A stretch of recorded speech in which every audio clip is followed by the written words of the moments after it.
Wobonzoonii bahaa zoonii lixaa fi aanaalee garaagaraa keessatti tarkaanfii cimaa diina irratti fudhateen injifannoo guddaa argachuu beeksise.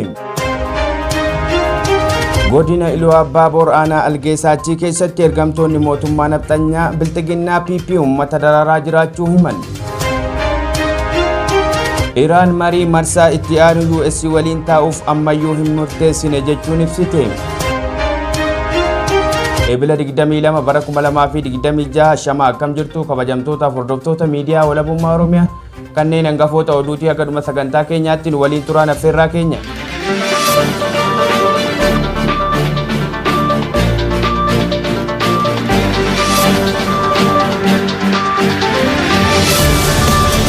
Wobonzoonii bahaa zoonii lixaa fi aanaalee garaagaraa keessatti tarkaanfii cimaa diina irratti fudhateen injifannoo guddaa argachuu beeksise.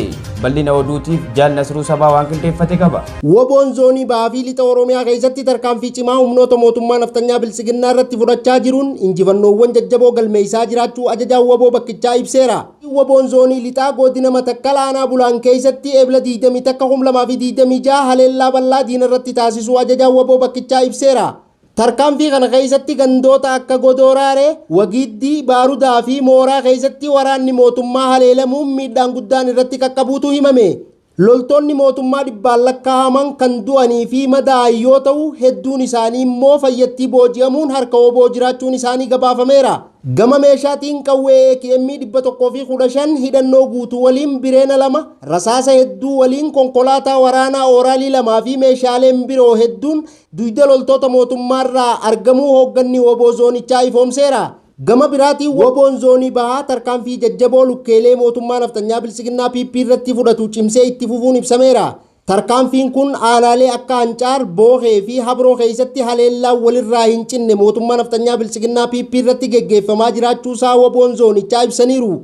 Aanaa Ancaar keessatti ebla 18,2026 araddaa jaaffaa keessatti bakka baasee fi odaalee jedhamanitti haleellaa raawwatameen loltoonni mootummaa 5 battalatti ajjeefamuu fi kanneen biroo 14 immoo madoo cimaan adabamuun ibsameera.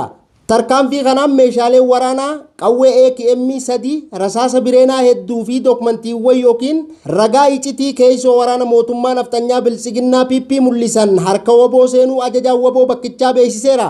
Bifuma wal fakkaattuun aanaa Bookee keessatti immoo ebla 19,2026 araddaa Eeleemayyuu keessatti haleellaa geggeeffameen loltoonni mootummaa naftanyaa bilisiginnaa PP 7 du'uu fi 9 immoo madaa'uu odeeffannoon qondaalota woboo zoonicharraa argame addeesseera. Guyyuma kana aanaa Habroo magaalaa Daraartuutti humnoota mootummaa naftanyaa bilisiginnaa PP kanneen akka kaabbiinoota faarratti tarkaanfii fudhatameen du'aa fi madoon adabamanii jiraachuun ibsameera. Hoogganoonni woboo akka jedhanitti tarkaanfiileen kunneen humna mootummaa naftanyaa bilisiginnaa PP irratti dhiibbaa guddaa kan uume yoo ta'u, injifannoowwan galmaa'aa jiran kun itti fufiinsa qabaachuus ibsaniiru. Injifannoon uummata Oromoof qabsoon itti fufaa Oromiyaan biyya. Godina Iluu Abbaa Boor aanaa Algeessaachii keessatti ergamtoonni mootummaa naftanyaa bilxiginnaa PP uummata dararaa jiraachuu himan. Bal'ina oduutiif Jaal Duniyaan waan qindeeffatte qabdi. Godina Iluu Abbaa Booraa aanaa Algeessaachii keessatti ergamtoonni sirnichaa uummata dararaa jiraachuu himan. Godina Iluu Abbaa Booraa aanaa Algeessaachii irraa dargaggoon miidiyaa walabummaa Oromiyaa dubbise tokko kan maqaan isaa eeramoo hin feene akkas dubbateem. Naannoo keenya aanaa Algeessaachii keessatti dhiibbaan qaama mootummaa ofiin jedhuun hawaasa irra gahaa jiru hammaatee jira jedham. Kanuma koo maatii kiyyaan abbaa woboo mana keessanii nyaachisaa jirtu jechuun reebicha irratti raawwatanii jiru jedha iyyataan kun. Bakki taateen kun itti raawwatamaa jiru gandoota Haagayyoo, Bagoos, Ganda Buunnoo fi Yaagaree magaalaa Dhiphaa fi kutaa adda addaa keessatti reebichaa fi saamicha hedduutu gaggeeffamaa jira jedham. Ganda Haagayyoo Bagoos keessatti fakkeenyaaf nama 2 akka malee reebanii baay'ee itti cimee jira.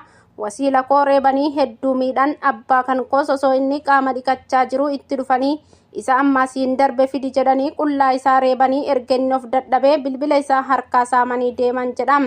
Warri kaan maatii keenya harkaa manaa nyaatu, warri kaan ammoo alaa dhufanii maatii keenya dararaa jiru. Akka itti dubbannuu fi akka itti jirannu adda wallaallee jirra jedha qeerroon kun. Ispoortiifaa dandeenya jedhanii maatii biratti paakaandii garagaluun akkasitti nama rukunna jechuun maatii keenya halkanii fi guyyaa doorsisaa jiru jedham. Iraan marii marsaa itti aanu US waliin ta'uuf ammayyuu hin murteessine jechuun ibsite. Gabaasni oduu akka itti aanutti dhiyaata.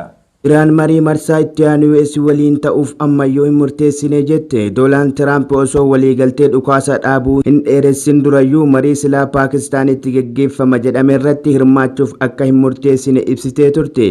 Ministeerri dhimma alaa Abbaas Aragaach dabalatee qondaalonni biyyattii hedduu dhimma kana afaanuma tokko dubbachaa turan. Dubbi himaan ministeera dhimma alaa Iraan Ismaa'eel Baghaay BB's waliin turtii taasisaniin Iraan US waliin Paakistaanitti mari'achuuf wanti murtaa'e akka hin jirre irra deebiin mirkaneessite.